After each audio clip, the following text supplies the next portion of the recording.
जिंदाबाद कांग्रेस पार्टी जिंदाबाद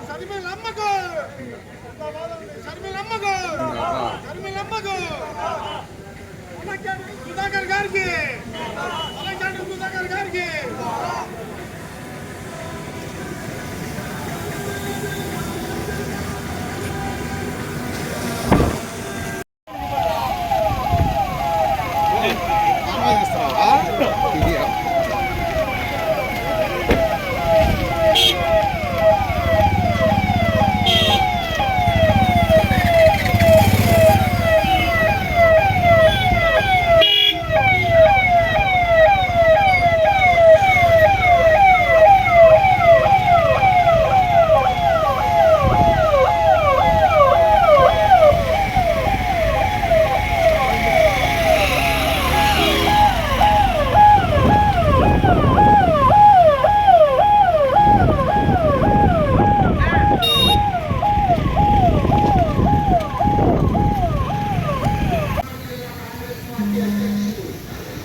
తీసుకొని మాకు కోరుతున్నాం.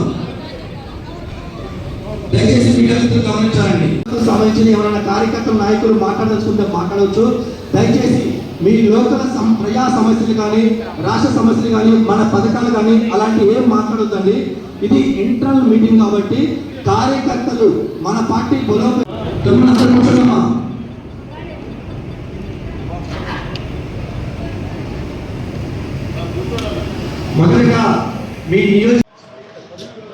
పల్నాడు జిల్లాలో కాంగ్రెస్ పార్టీ బలోపేతానికై ఈ జిల్లాకు సంబంధించిన లీడర్లు కార్యకర్తలు అందరం కలిసి విస్తృత స్థాయి సమావేశాన్ని ఏర్పాటు చేసుకోవడం జరిగింది. దీని ముఖ్య ఉద్దేశం కాంగ్రెస్ పార్టీ బలోపేతమే.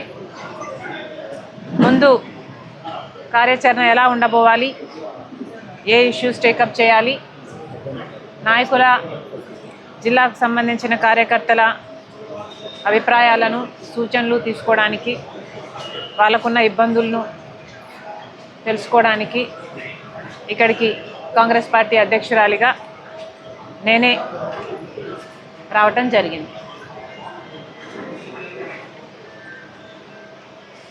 కాంగ్రెస్ పార్టీ బలపడ్డం ఈరోజు రాజకీయంగా చాలా అవసరం. రాజకీయంగా మా పార్టీకి మాత్రమే కాదు, ఆంధ్ర రాష్ట్రానికి కూడా కాంగ్రెస్ పార్టీ బలపడాల్సిన అవసరం ఉంది. ఎందుకంటే ఒక కాంగ్రెస్ పార్టీ అధికారంలోకి వస్తే మాత్రమే ఆంధ్ర రాష్ట్రానికి సంబంధించిన విభజన హామీలలో ఏ ఒక్క హామీ అయినా నెరవేరే అవకాశం ఉంది అంటే అది ఒక కాంగ్రెస్ పార్టీ అధికారంలోకి వస్తే మాత్రమే సాధ్యమవుతుంది. బీజేపీ కేంద్రంలో 11 సంవత్సరాలుగా అధికారంలోనే ఉంది. కానీ ఒక్కటంటే ఒక్క విభజన హామీ కూడా ఇప్పటి వరకు పూర్తి చేయలేదు బీజేపీ. ఇప్పటికి కూడా మన రాజధానికి కావాల్సిన పూర్తి ఫండ్స్ వాళ్ళు ఇచ్చి కట్టాల్సి ఉంది విభజన హామీలో. అయితే ఇప్పటికీ కూడా వాళ్ళు అప్పులే ఇస్తున్నారు. పోలవరం ప్రాజెక్టు జాతీయ ప్రాజెక్టుగా పూర్తి చేయాల్సిన బాధ్యత కేంద్రానిదైతే ఇప్పటికీ కూడా 45 మీటర్లలో కాదు 41 మీటర్లోనే దీన్ని పూర్తి చేయాలి అని పార్లమెంటులో చెప్పినా కూడా వైసీపీకి చెందిన ఎంపీలు కానీ, టీడీపీకి చెందిన ఎంపీలు కానీ, జనసేనకు చెందిన ఎంపీలు కానీ ఏ ఒక్కరూ నోరు విప్పలేదు. ఇలా రాష్ట్ర ప్రయోజనాలను బీజేపీతో సంబంధాల కోసం అటు వైసీపీ అయినా, టీడీపీ అయినా, జనసేన అయినా ఈ నాయకులందరూ వాళ్ళ స్వార్థ రాజకీయాలు చూసుకుంటున్నారు తప్పితే రాష్ట్ర ప్రయోజనాలను బీజేపీకి తాకట్టు ఎప్పుడో పెట్టేశారు. కాబట్టే ఈరోజు కాంగ్రెస్ ఎదగాల్సిన అవసరం ఉంది. ఎందుకంటే ఒక కాంగ్రెస్ పార్టీ మాత్రమే ధైర్యంగా నిజాయితీగా బీజేపీని ఎదిరించి ప్రశ్నించే సత్తా ఉన్న ఏకైక పార్టీ ఈరోజు మన రాష్ట్రంలో ఉన్నది ఒక కాంగ్రెస్ పార్టీ మాత్రమే. కాబట్టి ఇవన్నీ జనాల మధ్యకు తీసుకువెళ్ళాలి. కాంగ్రెస్ పార్టీ కార్యకర్తల నాయకుల బాధ్యత చాలా ఎక్కువ ఉంది దీంట్లో. కాంగ్రెస్ పార్టీ గ్రామ లెవెల్లో బూత్ లెవెల్లో బలపడాల్సిన అవసరం ఉంది. ఇవన్నీ ఎలా సాధించాలి అన్న అంశాలపై ఈరోజు చర్చించడానికి కాంగ్రెస్ పార్టీ రాష్ట్ర అధ్యక్షురాలిగా నేనే ఇక్కడికి రావడం జరిగింది. థ్యాంక్ యూ అన్న. Thank you.